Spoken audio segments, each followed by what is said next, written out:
जी बिल्कुल। तकरीबन 2 माह हो गए हैं। पहले दबे दबे और सर्द अल्फाज में एक जंग का सिलसिला शुरू हुआ असातिज़ा और दीगर सरकारी मुलाजमीन की जानब से। उसके बाद यह एहतजाज ज़ोर पकड़ता गया और अब तकरीबन 10 रोज़ से जो असातिज़ा और दीगर सरकारी मुलाजमीन वो सड़कों पर हैं। तो सबसे पहले जो सवाल किया जाता है वो ये सवाल है कि असातिज़ा और सरकारी मुलाजमीन क्यों सड़कों पर है। इस हवाले से आज हम जानेंगे। हमारे साथ मौजूद है डिस्ट्रिक्ट चेयरमैन अगीगा प्रोफेसर फरहान यासर चांद साहब। इनसे मज़ीद पूछते हैं कि सर ये बताइएगा कि यह लीव इंकेशमेंट, ग्रेजुएटी, सरकारी स्कूलों की निजकारी आसान अल्फाज में बताइएगा ताकि हमारी सिविल सोसाइटी को समझ आ सके कि ये है क्या और आप कौन से हकूक़ के लिए सड़कों पर निकले हुए हैं। जी, असल में एक सरकारी मुलाजिम मुलाजमत करता है 25 साल, 30 साल, 35 साल। हुकूमत ने उसको एक सहूलत दी हुई है कि आखिरी साल उसकी इस्तेहकाकी रुखसत होती है, जो उसका इस्तेहकाक है, जो उसने अपनी 30-35 साल में छुट्टियां नहीं की होती, हुकूमत उसको 1 साल की छुट्टी में बदल के यकमुश्त उसकी रिटायरमेंट के वक्त पैसे देती है। और अभी तक यानी कि 31 जून 2023 से पहले ये असूल था कि आखिरी साल जो सरकारी मुलाजमीन अपनी तनख्वाह ले रहा होता था, जो आखिरी साल की तनख्वाह होती थी, वो 1 महीने की तनख्वाह को 12 से ज़रब दे के उसको दे दिया जाता था। और इसी तरह पेंशन जो होती है वो भी जो आखिरी तनख्वाह होती है उसकी ख़ास परसेंटेज होती है 75% फ़र्ज कर लें। अब जालिमाना तरामीम ये की गई हैं कि सरकारी मुलाजमीन से कहा गया है कि हम आपको लीव इनकैशमेंट देंगे, आपकी आखिरी साल को हम आपकी जो रुखसत इस्तेहकाकिया थी वो हम आपको पूरे साल की देंगे, लेकिन हम आपको जो आपकी मौजूदा तनख्वाह है उसके बराबर नहीं देंगे, बल्कि जो आपके ग्रेड की बेसिक पे है उसके बराबर देंगे। अब आज ग्रेड 18 का सरकारी मुलाजिम अगर फ़र्ज करें 1.5 लाख रुपए तनख्वाह ले रहा है तो 1.5 लाख ज़रब 12 यानी कि 18 लाख रुपए उसको लीव इनकैशमेंट मिलती है। इन तरामीम के बाद 18वें ग्रेड की जो बेसिक तनख्वाह है वो 50,000 है, यानी कि उसको 50,000 ज़रब 12 उसको सिर्फ 6 लाख रुपए मिलेगी। यानी कि एक 18वें ग्रेड का जो सरकारी मुलाजिम है वो उसको लीव इनकैशमेंट में 12 लाख का नुकसान पड़ गया। पेंशन भी इसी तरह है, जो 1.5 लाख रुपए ले रहा है उसकी आखिरी तनख्वाह का जो 75% है वो उसको मिलनी चाहिए, वो मिलती थी। लेकिन अब इन्होंने क्या कर दिया है कि वही जो बेसिक पे है उसकी जो 50,000 है उसका 70% उसको मिलेगी। तो हम ये कहना चाहते हैं कि जब हम सरकारी मुलाजमत में आए थे तो डेफिनेटली सरकार का हमसे मुआहिदा जो था वो लीव इनकैशमेंट और पेंशन का था कि उन्होंने हमें आखिरी तनख्वाह के मुताबिक देनी है।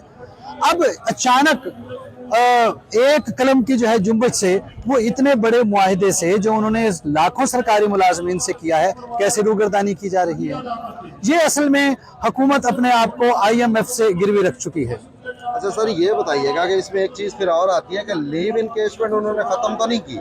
सर ख़त्म नहीं की उन्होंने, सर ख़त्म कर दी है, जो कई गुना ख़त्म हो गई है। अच्छा। मतलब हमारे पास ऐसे नोटिफिकेशन हैं, एक ही महकमे का 17वें ग्रेड का या 18वें ग्रेड का वो अगर 31 जून से पहले रिटायर हुआ, 30 जून से पहले रिटायर हुआ तो उसको जो है वो मिल रहे हैं 18 लाख, और उसी के बराबर स्केल वाला, उसी के बराबर मुद्दत मुलाजमत वाला अगर एक दिन बाद हो रहा है रिटायर उसको मिल रहे हैं 6 लाख रुपए। अच्छा ठीक है सर, ये तो होगी पेंशन में जो तरामीम है और लीव इनकेशमेंट।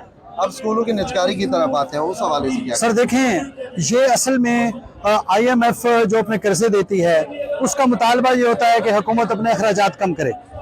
अब बहुत सारे मद्दात ऐसे हैं जहाँ पर इनके अपने भी करोफर चलता है, वहाँ तो ये अपने जो है वो जेब खर्च में कमी नहीं लाना चाहते। तो सबसे पहले उन्होंने जो बचत करने की कोशिश की है हमारे बच्चों की रोटी छीन के और हमारा मुआशी कत्ल करके की है। इसी तरह हुकूमत ये समझ रही है कि इतने बड़े बड़े स्कूल्स हैं, इतने बड़े बड़े कॉलेजेस हैं, हॉस्पिटल्स हैं जिन पर उसको हर महीने अरबों रुपए खर्च करने पड़ते हैं। जब वो निजकारी करेंगे तो आप लिया में ही देख लें, आपके स्कूल कितनी प्राइम लोकेशंस पे हैं, आपके कॉलेज, आपके हॉस्पिटल्स, आपके डिस्पेंसरीज कितनी प्राइम लोकेशंस पर हैं। सही है। एक तो वो अरबों की प्रॉपर्टी अपने चहेतों को नवाजेंगे, सही है। और उसके बाद जो वो अरबों रुपया खर्च करते हैं उसके बदले में उन्हें मिलेगा। सही है। ये मैं आपको बताना चाहता हूँ, ये गलत प्रोपेगेंडा हो रहा है कि निजकारी जो है वो हम शायद निजकारी के खिलाफ अपनी नौकरी को बचाने के लिए हैं। ऐसा नहीं है, गरीब के बच्चे के लिए हम ये जंग लड़ रहे हैं। आज जिस स्कूल में, जिस कॉलेज में बराए नाम पैसे दे के बच्चा तालीम हासिल कर रहा है, जब ये प्राइवेटाइज हो जाएंगे तो जो फीस बच्चा आज 100 रुपया दे रहा है, कल उसको 10,000 फीस देनी पड़ेगी। जो गरीब इलाज अपना मुफ्त करवा रहा है, फिर उसको हजारों और लाखों रुपए में इलाज करवाना पड़ेगा। तो ये निजकारी की जो हम मुखालफत कर रहे हैं, और हम आखिरी दम तक निजकारी की मुखालफत करेंगे, अपनी नौकरियां बचाने के लिए हरगिज नहीं। हम तो सिर्फ और सिर्फ गरीब के लिए, अपने बच्चों के लिए, आने वाली नस्ल के लिए ये मुजाहमत कर रहे हैं। जी बिल्कुल, आपने इनकी बात सुनी। इनका कहना है कि स्कूलों की निजकारी से जो गरीब लोग हैं उनको सबसे ज़्यादा नुकसान होगा, और उसके साथ साथ जो सरकारी मुलाजमीन हैं उनका मुआशी कत्ल किया जा रहा है। सर, आप ये भी बता दीजिए कि ये एहतजाज का सिलसिला कब तक जारी रहेगा, क्योंकि इस तरह तो स्कूलों को और दफातर में बड़े मसाइल पैदा होते जा रहे हैं दिन ब दिन। देखें, पहली बात है कि ये मसाइल हमारे पैदा करदा नहीं है, ये हुकूमत के पैदा करदा है। सर, पूरी दुनिया में इंसेंटिव चलते हैं, एम्प्लॉयज़ को इंसेंटिव दिए जाते हैं ताकि वो हर रोज़ एक नए जज्बे के साथ आके अपने फ़राइज़ मनसबी अदा करें। जब एक बंदा जिसको 2 या 3 साल रह गए हैं उसकी रिटायरमेंट में, जब उसे पता चलेगा उसको लीव इन कैशमेंट में या उसको पेंशन की मद में कुछ पैसे नहीं मिलने वाले, तो वो कितने जोश व जज्बे से अपने फ़राइज़ मनसबी अदा कर सकता है। लेकिन सर, वो एक आपकी बात बिल्कुल दुरुस्त है, लेकिन स्कूल जो है 8 दिन से 10 दिन से मुसलसल बंद है, बच्चों का तालीमी हर्ज हो रहा है। सर, बच्चों का तालीमी हर्ज हो रहा है, ये बहुत मुख्तसर अरसे के लिए तालीमी हर्ज है। मैं तो आपको बिग पिक्चर दिखा चुका हूं कि जब ये प्राइवेटाइज हो जाएंगे तो फिर कितना बड़ा नुकसान होगा। आज हमारे सरकारी स्कूलों में अगर फर्ज करें 500 बच्चे पढ़ रहे हैं, 500 बच्चों का 10 दिन या 15 दिन नुकसान होगा। जब उन्हें प्राइवेटाइज कर दिया जाएगा और जब हजारों रुपए फीस होगी तो उस 500 में से कितने बच्चे पढ़ेंगे? क्या आप समझते हैं कि कल को बच्चे भी आपके साथ खड़े होंगे? बच्चे हमारे साथ आने के लिए तैयार हैं। सही है। फैसलाबाद में हमारे साथ बच्चे शामिल हुए थे। सही है। और उस्तादों के साथ साथ उन बच्चों पर भी तशद्दुद किया गया था। ठीक है। बच्चे कब तक अपना नुकसान बर्दाश्त करेंगे? वो बाहर निकलेंगे।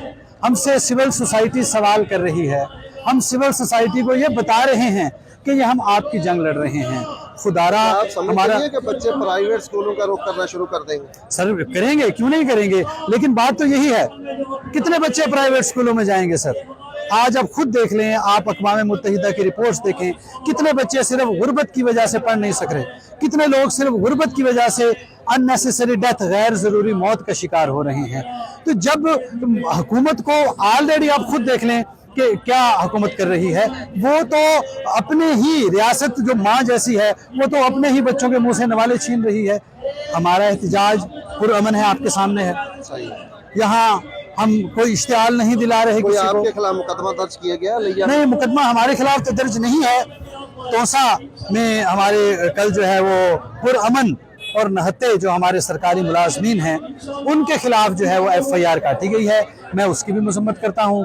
लाहौर में हमारा सेक्रेटेरिएट में धरना था, वहाँ हमारे 100 से ज़्यादा जो मरकज़ी कायदीन हैं जिनका ताल्लुक तकरीबन हर शोबे से है, उनको गिरफ़्तार किया गया है। मैं उसकी गिरफ़्तारी की भी मजम्मत करता हूँ। जब तक हमारे कायदीन को रिहा नहीं किया जाएगा, जब तक हमारे मुतालबत मंजूर नहीं किए जाएंगे, तो तब तक डेफिनेटली ये हमारा इत्तेहाद भी कायम है और हमारी यह एहतजाज इंशाल्लाह ऐसे ही जारी रहेगा। जब तक इनके मुतालबात मंजूर नहीं होंगे ये एहतजाज का सिलसिला जारी रहेगा।